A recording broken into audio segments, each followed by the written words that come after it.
marayika wasuraga arambwira ngo none se hari kure cyane ntageza umuntu, hari kure cyane ntakura umuntu? ndavuga ngo hoya. Uwiteka avugana nanjye arambwira ngo mu karere k'ibiyaga bigari izina Uburundi ndarizamuye ndihaye kumenyekana, isi yose izarimenya. Umurwa mukuru w'Uburundi Bujumbura uzamenyekana mu isi yose, intara zose z'igihugu cy'Uburundi zizagendwa. Uwiteka arambwira ngo mbwira abarundi bakunda igihugu cyabo. Uwiteka arambwira ngo abantu bavuma Uburundi, abantu bacanishamo abarundi, abantu bitwaza ibintu by'amoko, nutagarukiraho iyi ngoma ntabwo uzayirya, nta nubwo uzayibamo, uzayirebesha amaso ariko ntuzayijyaho. Kandi uyu ni Uwiteka wambwiye ngo mbivuge nk'uko Elisa yabibwiye minisita ku gihe cya Isiraheli ubwo hateraga inzara. Uwiteka arambwira ngo Uwiteka yabonye abarundi, Uwiteka yarababonye, Uwiteka yarababonye masengesho mwasenze. Uwiteka arambwira ngo agiye kubimikira, agiye kubimikira, agiye kubimikira, agiye kubimikira. Arambwira ngo musengere ukwa kane mwa abarundi n'abakunda Uburundi, abarundi kazi, musengere ukwa kane n'ukwa gatanu n'ukwa gatandatu. Abadayimoni barashebetse, barashinyitse, bakanuye amaso, ariko Satani amwarakorwe n'isoni. Uwiteka bandikeho kirazira. Haleluya. Data dusenge, ubu butumwa bwiza Imana iduhaye uza kubwumva abe umuragwa muri bwo. Ndagushimiye Data wa twese uri mu ijuru, ndagushimiye Mwami Yesu, ndagushimiye wakohereje umufasha Mwuka Wera cyangwa Mwemuyera cyangwa Roho Mutagatifu kutumenyesha ibiri kuba, ibyenda kuba n'ibizaba. Ni urukundo n'ubuntu tugirira umuntu wese udukurikiye kuri iyi sheni Imbabazi TV gatatu, mu izina rya Data n'Umwana n'Umwuka Wera, kubana natwe kwe bimubera umugisha, bitubera umugisha. Turagushimiye rero ko ubu butumwa uba ari wowe kubutangira no kubusoza, kandi uwushima uko ushima n'uko ubishaka biba ariko bigenda. Ndakwinginza aho wifuza ko bugera buba ariho bugera, mu izina rya Yesu Kristo, ntibuhure n'inkomyi cyangwa umuhengeri, ahubwo mu izina rya Data n'Umwana n'Umwuka we, Samariya Yudaya ku mpera y'isi.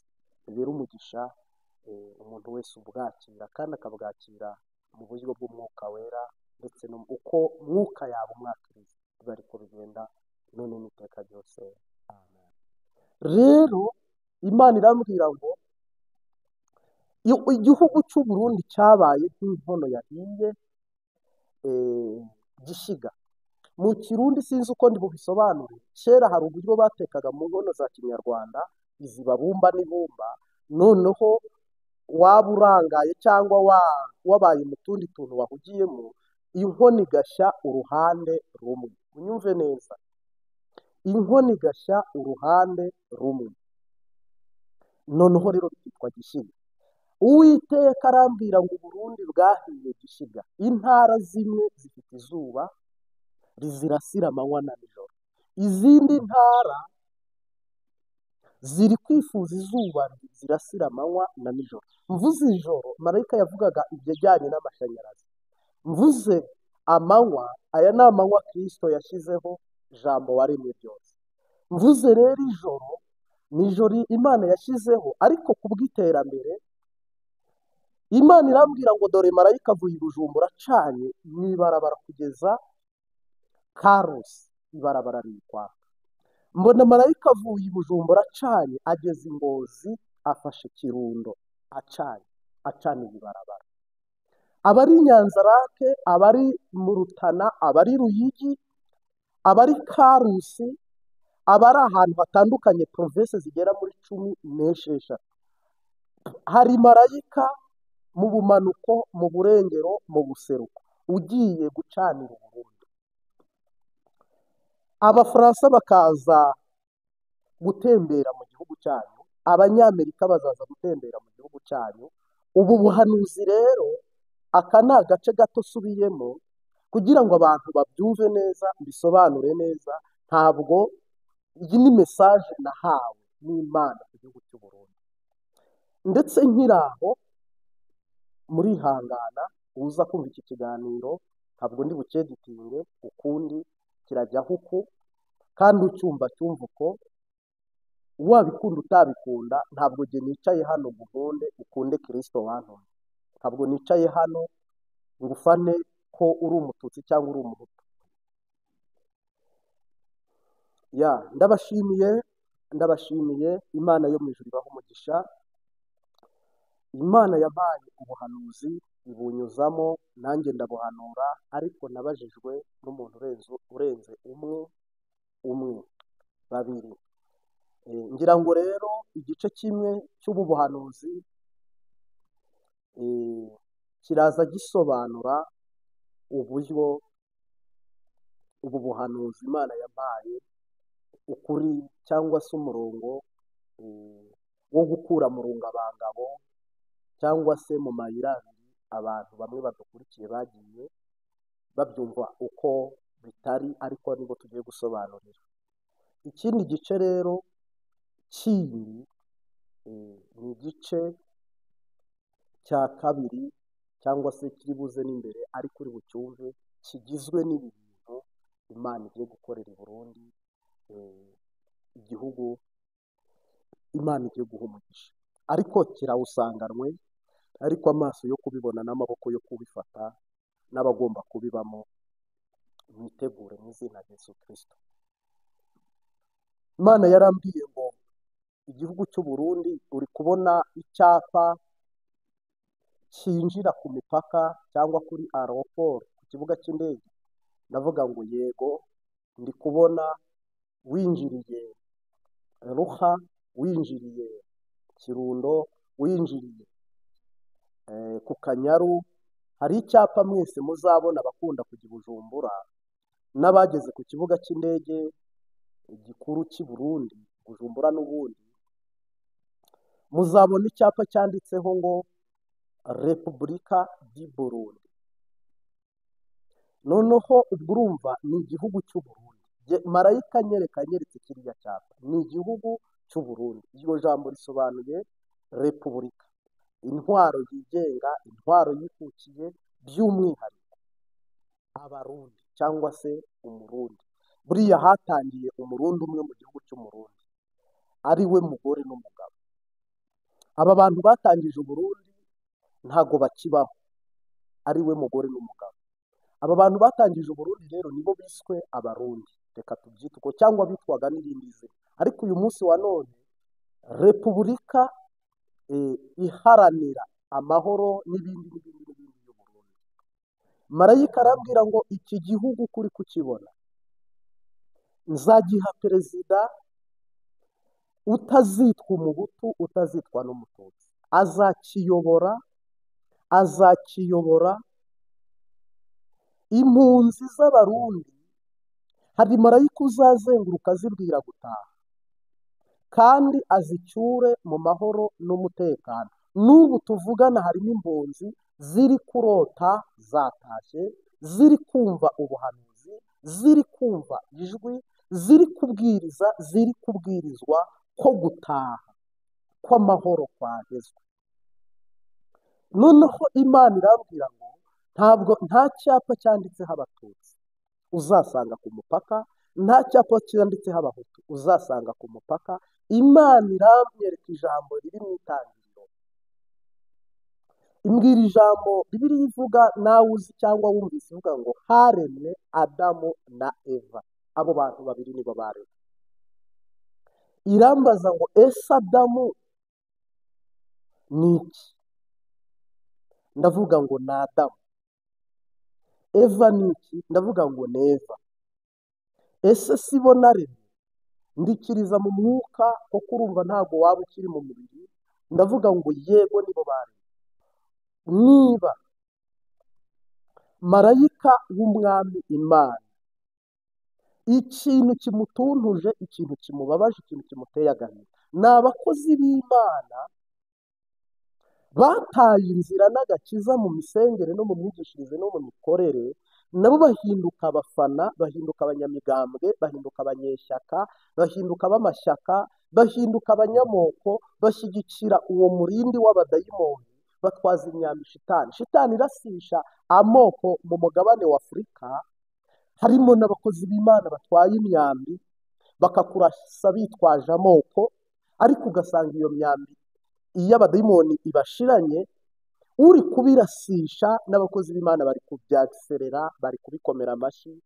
Niba ishyaka ry'abademokaratike batwaye bo muri Amerika, ubwo abasigaye ni imfubyi. Noneho abarepubulika nabo nibatwara, abasigaye nabo ni imfubyi. Muri Afurika niba ubutegetsi bufitwe n'ubwoko ubu, ubwo abasigaye ni imfubyi. Ntagira ibyo sitaraho. Niba nanone ari ubwoko bufite, abasigaye ni imfubyi. Hari marayika uje kurimbura uwo mudayimoni, by'umwihariko genda mubonye yinjira ku butaka bw'u Burundi. Nawe wa mukozi w'Imana ushyigikiye ibintu by'amoko, ugashyigikira ibintu by'ironda karere, ntara, waramenye ijambo ry'Imana, ukaba uzi ko Imana yaremye Adamu ikamukuramo Eva, Imana ikarema umuntu umwe ikamukuramo umufasha we, abandi bakavuka ku bw'icyaha, ukananirwa kurwanya icyaha, ugahagurukira gushyigikira icyaha. Uwiteka icyo kintu cyaramubabaje. Muzicuza Mana Nyagasani, muzicuza, muzarira mudafite ubahoza, nimudahagarika iyo ngendo. N'Uwiteka ajye wabimbwiye, arambwira ngo ibi bintu bikurize, arambwira ngo ibi bintu bikubabaze, arambwira ngo ibi bintu ntucece kubivuge, arambwira ngo ibintu ntuhagarare ubivuge. Hari abakozi b'Imana bagiye mu mashyaka, abandi bajya mu migambwe, bajya gufana, bajya gushyigikira, bajya guterera, bajya gutera inkunga, bari kurwanirira ubwoko Yesu yakubwiye kurwanirira ni ubugingo bw'abantu. Yesu ikintu yakubwiye kurwanirira ni umukumbi we. Yesu itarano yakubwiye kudandaza ni ukugira ngo abantu bakugureho ubugingo, ubaheshe ubugingo. Niba warinjiye muri ibyo bintu, ubwo burozi uri kugaburira abakristo, iryo shano uri kugenda ukwiragiza mu bakristo, uzahura n'uwagutumye, uzahura n'uwagutumye. Nagira ngo twikomereze, Imana ifashe. Mosiyo hari igihe ziza, ariko Imana yo mu ijuru itabara. Imana irambwira ngo intara zimwe zirarasiye, izindi ntizirasiye, ariko irambwira ngo dore nimitse uwitwa Dawidi, nimitse Dawidi azatangira ingoma yiyoboye, azarinda arangiza umwaka wa mbere n'uwa kabiri mutarumva avuga ngo ndi umuhutu cyangwa ngo ndi umututsi. Uyu Dawidi azatwara igihugu kugeza ubwo n'ibinyabuzima byisanze mu ngoma ya Dawidi bifite amahoro, bifite amahoro. Hazaguka ubwami bw'Imana, hazaba imishyikirano n'ubutumwa bwiza. Iki gihugu kizaba gitengamaye, kizagira inganda nyinshi mu ntara zose, kizagira amashuri atarigeze kubaho, amakaminuza. Bururi hazaba kaminuza, Bururi hano mu ntara ya Bururi. Mbona ikiremba, hari itara rinini rirashe, rinini, itara rinini mbona riri kurasa, ryamuritse. Mbona ububyutse muri Pantekote, mbona ububyutse. Abantu bajya bavuga ngo agakura, mbona umwuka wera ukora utwumiza w'agakura. Bururi izakizwa, abantu basenge, bavugishwe, bahanure. Hazaba kaminuza zigezweho, amabarabara zubakwa muri karitsiye, amategura azashira, haza amazu ageretse. Hari ibintu Imana yasezeraniye abantu b'i Bururi, mwitegure, muzabibonesha amaso abakiriho, muzabibonesha amaso. Koko Imana ije gukora ibitangaza, Imana ije gukora imirimo, Imana ije gukora ibimenyetso. Haleluya! Imana ije guhagararana n'Uburundi. Haleluya! Mbinginge mbasabe abantu mudukurikiye mukunda gufana politiki, nge ntabwo ndi umunyapolitike, Imana yarabimbujije. Ubu umunyarwanda ukurikiye ukaba wowe umaze igihe ukurikirana imbuga nkoranyambaga na social media, nge Imana yarabinyihanishije no mu mutima wanjye. Nta perezida n'umwe, nta munyagihugu n'umwe umuntu ngomba gufana ni Adamu na Eva. Umuntu ngomba gufana ni uwakira, ni uwifuza kubona no kwakira ibyiza, ni umuntu uringaniza agahuza abantu, apana ucanishamo abantu, apana uzana amoko. Imana yarambwiye ngo sinaremye amoko, icyaha nicyo cyazanye amoko. Nkiseguyeho rero wowe wari uzi ko nakwicara hano mvuga ngo Kagame ni mubi, mvuga ngo Evariste ni mubi, mvuga ngo Abatutsi ni beza cyangwa Abahutu ni babi cyangwa ni beza.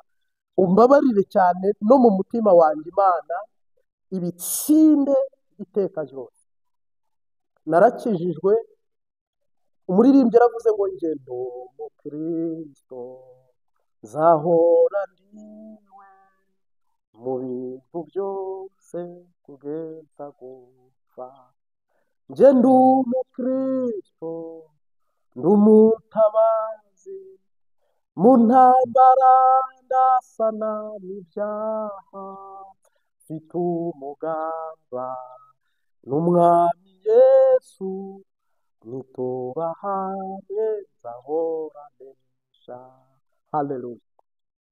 Ndagira ngo rero mbisegureho. Hari abakozi b'Imana bari gufana bakumva ko nawe waza ufana.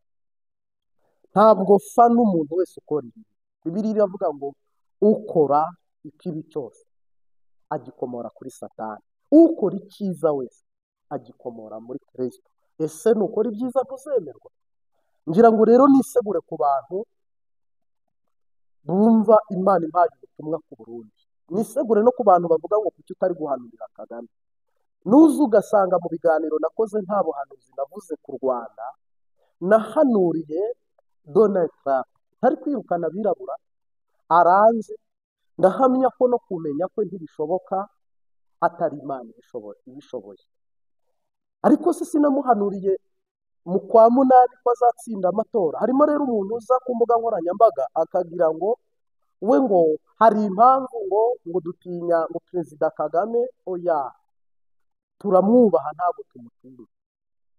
Na neva ntabwo hano nicaye gutitura ingoma ye, kuvuga amabi ye. Oya, njye sindi umurezi w'ibyaha. Yewe nicaye no kubabwira ibyiza Imana igiye gukorera igihugu cy'u Burundi. Nibimbwira ku Rwanda nk'uko yabimbwiye muri Amerika nkabivuga, nk'uko yabimbwiye i Bugande nkabivuga, nk'uko yabimbwiye mu Rwanda nkabivuga. No mu Rwanda ibi biri kuba hari n'ibyo na hano. Imbuga nkoranyambaga zari zitaratera imbere, ariko abo twasenganye ku musozi wa Kanyari harimo byinshi Imana yadukoresheje. Namwe mu Burundi mwe munkurikiye, nubwo wowe utabashije kwicara kuri kamera, wowe uri kunyumva, ubu se nta masezerano mwicaranye y'ibyo Imana yavuze izakorera igihugu cyanyu? None se ubu we ntabyo yakunyujijemo bizaba mu gihugu cyanyu? Ni ngombwa ngo wicare uhite ubivuga ku mbuga nkoranyambaga? Kandi ubutumwa uko Yesu abuguhaye ufite ubushobozi bwo harimo n'ababutambutsa kuruta uko njye mbutambukije. Hari abari kwandika ibitabo, hari ababunyuza mu buryo butandukanye. Igihe rero aha niho mbunyujije. Haleluya! Nkushimiye gukanda subscribe, kandi mbashimira mwebwe mwese mudukurikira kuri uyu murongo, kuri iyi cano, kuri iyi sheni. Uwiteka abaha umugisha. Urutoki rwawe rukanda saboni rw'iburyo, Imana yo mu ijuru nawe uguha umugisha. Uradushyigikira mu bitekerezo no mu nkunga. Kudeshapo turabizirikana, nidusenga, nituririmba, uko Uwiteka yadushoboza gupfukama. Nifatikanyije nawe koko utwifuriza ibyiza no gutera imbere. nawe Uwiteka abikurose. Yego, dukomeze. Rero sobanurira abantu, ntabwo igihugu cy'u Burundi Imana yigeze imbwira ngo dore perezida uzajyaho witwa Dawidi azava muri iyi ntara yitwa naka, aba muri iri shyaka. Oya, mvuze ngo ndamuzi, ndi kumureba, ndamuvuze, naba mbeshye. Kandi nteganya ko Imana itanakiriye yabahamagariwe intambara. Uyu munsi wa none Imana ivuze birakwimitse, wowe unkurikiye wagize ngo byakugwa amahoro.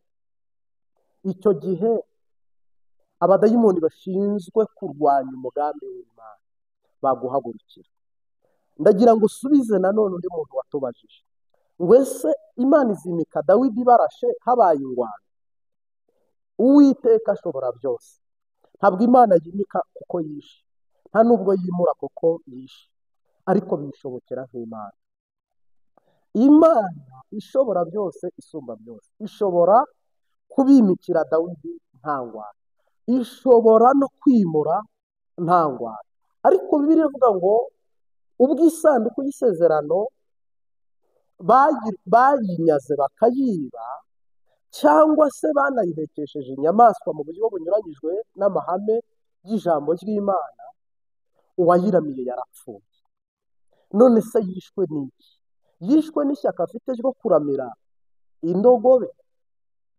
Oya, ahubwo ni uko Imana idatangirwa, ni uko itagirwa inama, ni uko Imana idategekwa, ni uko Imana ni Imana nyine.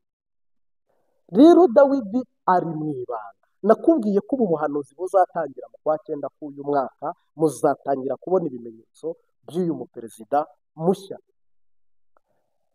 Ubu tuvugana hari gutegurwa amatora, kandi Evariste Ndayishimiye aziyamamaza.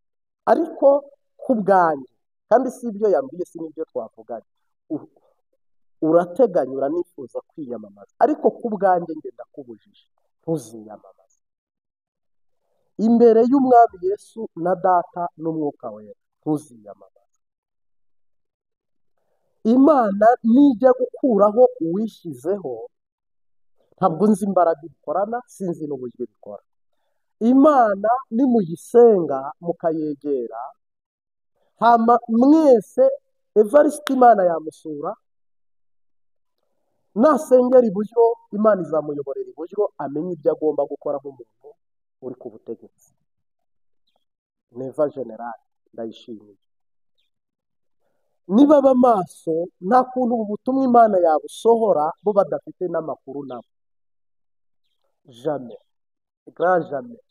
Nta kuntu Imana ye yampagurutsa mu kuvuga badafite amakuru. Oya, Yesu aca mu nzozi akakubwira, mu bavugishwa no mu ijambo, mu bufindo Evariste Ndayishimiye akora mu gusenga. Kuko iyo umuntu ari gusenga agira uburyo avugana n'Imana, agira uburyo agendana n'Imana. Mpamya neza ko rero nyakubahwa perezida nyene cyubahiro Sebarundi ntabwo yaba umukristo adafite ingeni yihererana n'Imana, kuko ajya bivuga mu ntahe zitandukanye. Bityo mfite amahirwe rero ko ubu butumwa njye mbunyujije, ariko hari marayika ubunyuza mu mutima, hari marayika ubunyuza mu bamwegereye, hari ibimenyetso bigenda bigaragara ko hariho ko Imana imushimira ibyo yakoze n'ibyo ari gukora, ariko hari n'undi marayika uri gutegura Dawidi. Kandi ntimugaye, ntabwo rega Imana yimitse Dawidi, hari abandi baperezida benshi basimburanye ntabwo barimbutse, si uko bari babi, si uko bananiwe. Ntihagire uvuga ngo ndi kuvuga Evariste ko yaba yarakoze nabi, ari ikivumo, ari umunyabyaha. Oya, excuse me, pardonne moi. Ntabwo mvuze Sebarundi ko wowe niba yarakubereye mubi, ibyo ni ibyawe nawe. Nakubwiye ko jye ntabogama. Bibiliya iravuga ngo uko umwuka gutegeka ugenza uko cyangwa ukora uko. Rero uyu munsi wa none mbisobanuye muri ubu buryo, nta perezida ndi bupreseze ngo mvuge ngo ni naka. ugiye gusimbura naka. Oya, niba wowe umuzi, amen. Imana nikwigira akabanga, amen. Ariko mu by'ukuri mugiye kuzagira amavuriro ateye imbere, mugiye kuzagira igisirikare giteye imbere, mugiye kuzagira inganda z'impoho, mugiye kuzagira inganda zikora imiduga, mugiye kuzagira gaze, mugiye kuzagira peterole, mugiye kuzagira amakaminuza. Ndi kuvuga igihugu cy'u Burundi. Umuriro w'amashanyarazi uzagera ku dutumba n'agatumba n'uducimbiri. Imana izaha umugisha ikiyaga cya Tanganyika, kera amafi mutigeze mubona no mu nzozi. Uwiteka azaha umugisha u Burundi, mugire n'amabuye buno mutazi. Hari ubutunzi bwinshi Imana yanyeretse buhishe, ariko Imana izabahishurira. Muzagira imvura yeza idateza ibyago. U Burundi impunzi zose zizataha. Uwiteka yavuganye nanjye arambwira ngo mu Burundi, u Burundi buzabaho budafite impunzi hanze.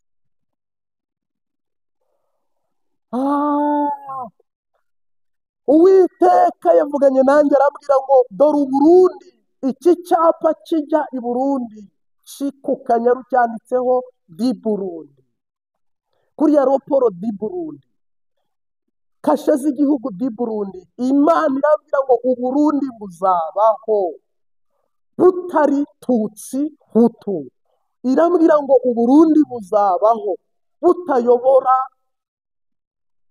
ngo izi ntara nizo zibyumva izi ntizibyumva, ngo izi ntara ari opozisiyo izi ni intara ziyoboka. Oya, Uwiteka yavuganye nanjye arambwira ngo sengera ubu butumwa ngiye kuguha ubugeze kuri ba nyirabwo. Kandi ntabwo ibi bitinze, ntabwo ibi ari muri nza, ntabwo ibi ari mu kazoza mu by'ukuri, ahubwo ubu ni ubutumwa bwiza. Haleluya. Uwiteka yampaye ngo mbwire Abarundi, muzagira inganda zihingura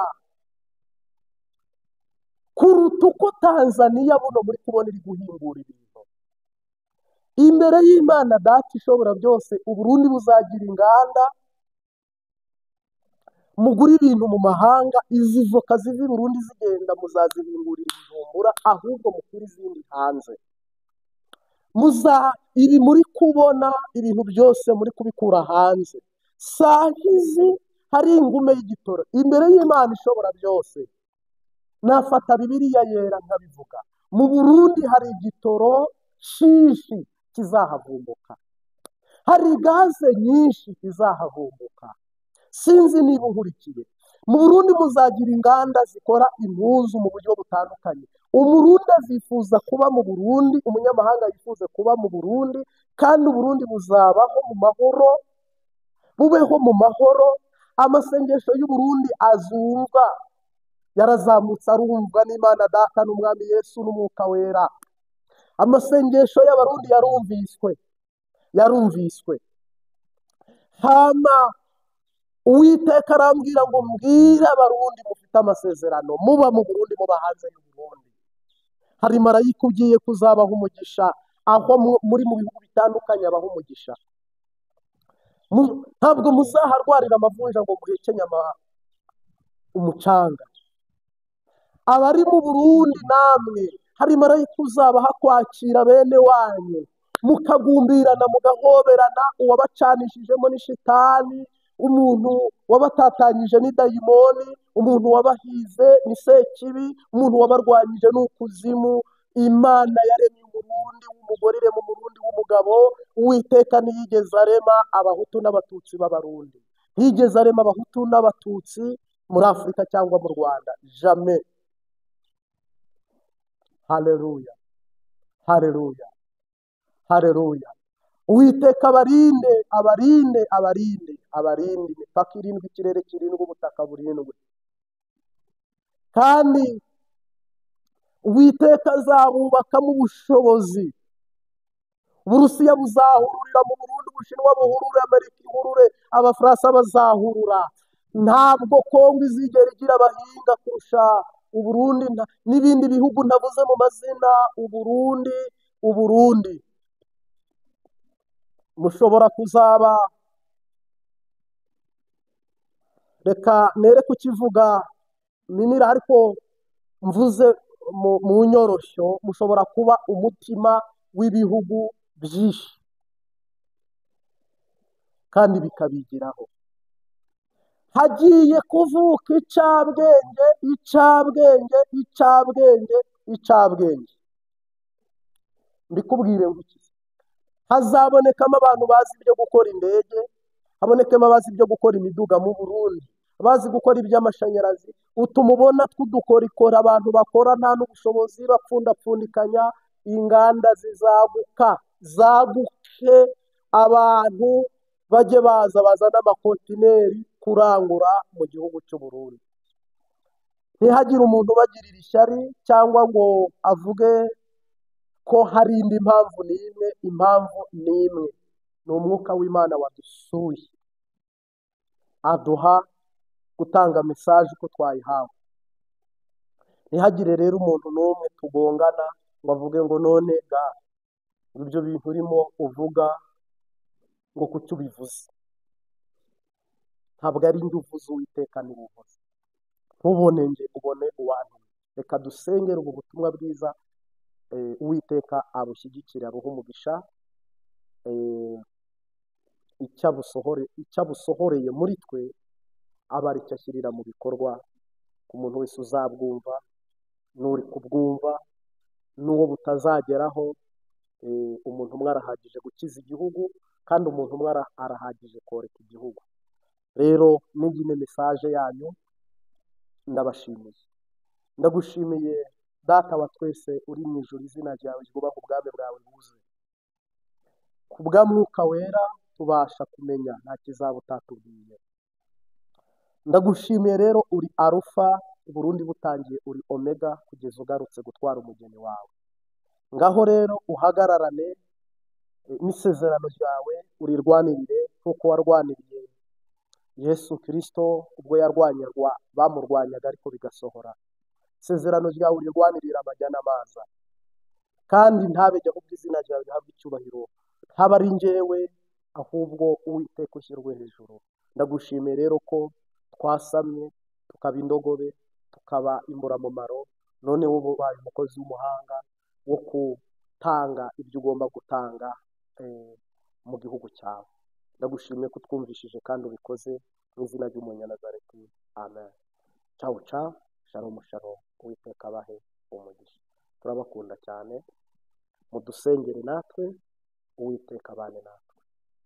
Umunsi mwiza, aho biri ku manywa, ijoro ryiza aho biri nijoro. Amen.